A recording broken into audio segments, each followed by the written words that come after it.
తమ్ముళ్ళు నిన్నే మీరు చూశారు. ఒకప్పుడు ఈ గవర్నెన్స్ అన్నాం, ఈ రోజు వాట్సాప్ గవర్నెన్స్ కు వచ్చాం. ఒకప్పుడు మీ వద్దకు పాలన అన్నాం, ఈ రోజు మీ చేతిలో పాలన. ఎక్కడికి పోవాల్సిన పని లేదు. మీకు నేటివిటీ సర్టిఫికేట్ కావాలి, మీ మెసేజ్ లో మన మిత్ర ఒకసారి అప్రోచ్ అయ్యి మీరు పెడితే మళ్ళా తిరిగి మీకు డేట్ ఆఫ్ బర్త్ ఇవ్వాలన్నా, మార్క్ షీట్ ఇవ్వాలన్నా, తిరుపతిలో దర్శనం కావాలన్నా, శ్రీశైలం దర్శనం కావాలన్నా, లేకుంటే కనకదుర్గ టెంపుల్ అర్చన చేయాలన్నా, ఆర్టీసీ బస్సులో సీటు కావాలన్నా ఈ ఫోనే సరిపోతుంది. ఇంకెక్కడికి పోయే పని లేదు. మీ ఇంటి పక్కన ఎంఆర్ఓ ఆఫీస్ ఉంటే ఆఫీస్ పోయే పని లేదు. మీ ఎంఆర్ఓ ఆఫీస్ మీ ఇంట్లోనే ఉంది. నీ పని నీ ఫోన్ లో ఉంది.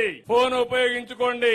161 సర్వీసులు ఇందులో పెట్టాం. ఇన్ఫర్మేషన్ టెక్నాలజీ మినిస్టర్ లోకేష్ గారు ఐటీ చదువుకున్న తర్వాత ఆయన ఒకటే ఆలోచించాడు. ఆయన పాదయాత్రలో కొన్ని ఆలోచనలు వస్తే వాట్సాప్ గవర్నెన్స్ పెడితే ఎట్లుంటుందని ఆలోచించారు. మీరందరూ కూడా మీ ఇంట్లో వాళ్ళందరూ వాట్సాప్ పెట్టుకుంటారు. మీ కులానికి సంబంధించిన నాయకులందరూ వాట్సాప్ పెట్టుకుంటారు. మీ స్నేహితులందరూ వాట్సాప్ పెట్టుకుంటారు. అంటే 10 మంది కలిసి ఎప్పటికప్పుడు మెసేజ్లు ఇవ్వాలంటే ఇచ్చుకుంటారు. ఇప్పుడు నేను ఆలోచించింది, రాష్ట్రంలో మీ అందరికీ సేవలు అందించడానికి వాట్సాప్ ను ఉపయోగించి రేపు ఎవ్వరికి ఇబ్బంది లేకుండా ఏ పని కావాలన్నా మీకు చేసే కార్యక్రమానికి శ్రీకారం చుట్టాం. అది 161తో ప్రారంభమైంది. భవిష్యత్తులో ఇంకా అన్ని సేవలు కూడా మీకు ఇస్తామని చెప్పి కూడా నేను మీకు తెలియజేస్తున్నా.